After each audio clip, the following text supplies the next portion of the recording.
Breaking travel news. Travel Talk with Phil Blizzard, talking to industry experts and decision makers. Welcome back to part 2 of Travel Talk, and moving from Dubai now to the Indian Ocean. And David, Seychelles and the Maldives. Start with the Seychelles.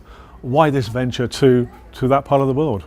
Well, Seychelles has been a place that has interested and fascinated us in equal measure for many years. In fact, I think it's about 7 years ago that I first went down to the Seychelles to look at potential properties there. And it was on one of these trips that I actually met the owners of the Enchanted Island Resort, the Shahs, wonderful people. We got on extremely well together. And, we've been with them through the 5 years and, some quite difficult times that they had to build the property, but they persevered, and the property that they have produced is absolutely stunning, and we're delighted to be running it. The name Enchanted Island sounds wonderful, so give us a quick snapshot of what the resort is like. Well, it's a tiny island in the middle of a marine park, which is surrounded by some of the larger, more well-known islands just off the coast of Mahe.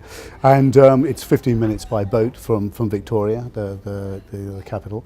And it's stunning. I mean, it's 10 deluxe suites, well, villas, with their own footprint. I think the minimum footprint is about 150 square meters.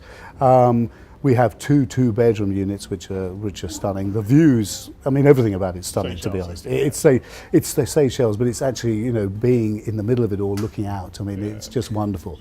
Obviously all the villas have their own private pools, their own decks, gazebos. We've got a wonderful spa there. We've got a great restaurant, and we have a Seychelles as the executive chef, a very, very well-known gentleman over there. And the cuisine's wonderful. It's a mix, isn't it? Creole cooking and absolutely. Other influences, of course, yeah. And it's already proved itself to be a fantastic hit with the very people we were looking for, very high-end individuals who want some privacy and want to be able to enjoy some anonymity, which is great. So when did it actually open in your hands? We actually opened it at the beginning of January this year. I think 30th of December, to be precise. But yeah. Paradise there in the Republic of the Seychelles, and hopping across really to the Maldives. Again, another destination which is described as paradise so often. So what's the location of your resort? Right, well, the resort is known as, it's called Manafaru. The island is Manafaru. It's in the northernmost atoll Haa. It is about an hour and 10-minute seaplane flight from Male. It's, again, another beautiful island. We're very blessed having these two properties. 84 units. Again, all of the villas have their own private pools. They go from, I think, a footprint of about 85 square meters all the way through to 300 and something. It's just a massive two royal villas that we have, which are huge. And really, it's got everything you could want for families, for couples. We've got a wonderful children's facilities and club, and great recreational facilities, as you can imagine. So that experience, as soon as you arrive at Mali, get transferred to your seaplane, you're off on a very exciting journey as soon as you get on that seaplane, because that's the way to travel in the Maldives. You can't do any other way, can you, really? No, without a doubt. And we've actually come to an agreement with one of the carriers in the Maldives that we will run 2 flights a day, every day. At the times best suited for the arrival of the international flight. So that was one of the issues the island had under former ownership, which we've dealt with. And anyone arriving in the middle of the night, we've arranged for suites for them very close by to the airport, where they'll receive the same sort of champagne lifestyle that they're going to receive when they're on the resort. I want to have a look and talk about the source markets for those 2 properties in the Indian Ocean, but picking up on something you said there regarding the Maldives, suited to families, and something you have offered in some of your properties is the all-inclusive aspect, which seems to be growing more and more in popularity. Are you likely to be introducing that in the Maldives? Most definitely. That's the way we want to take the Maldives.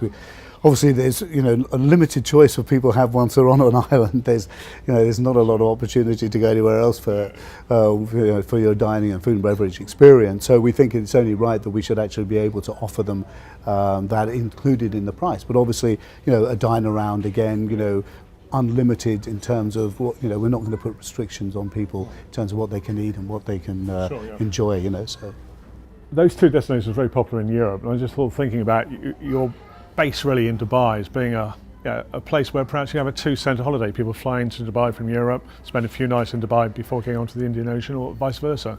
Is that likely to happen, do you think? Very likely to happen. I mean, we have introduced into Palm Tree Court an exclusive upmarket part of that called the Residence, which is very suited to being twinned with either Enchanted Island in the Seychelles or JA Manafaru in the Maldives, and so that is something we're definitely going to be working on, and also bringing people from Asia into these destinations and then through to us here in Dubai. So working both ways. So which will be your key source markets, you think? I think without a doubt, it will be Europe as always, and the CIS countries. Also, of course, China is very, very important in the Maldives particularly, and increasingly so in the Seychelles. So David, fascinating overview of the two properties in Paradise. So moving ahead now from where we are, 2014, we mentioned Dubai Expo 2020, very important, but moving beyond Dubai, how do you see the long-term strategy of the group evolving? Well, we're still very actively looking into the Indian Ocean. That's where we see our main growth area. Obviously, Dubai will always be our main hub and our main home, and we'll continue to develop here as well. But the Indian Ocean offers great opportunities for us. We believe our expertise lends itself very nicely to go into other Indian Ocean destinations. Sri Lanka is somewhere we're looking at very carefully. We're also looking at Thailand at the moment, a number of properties there, as well as looking at other additional properties in both the Maldives and the Seychelles. David, thanks very much for joining us. Phil, always a pleasure to see you.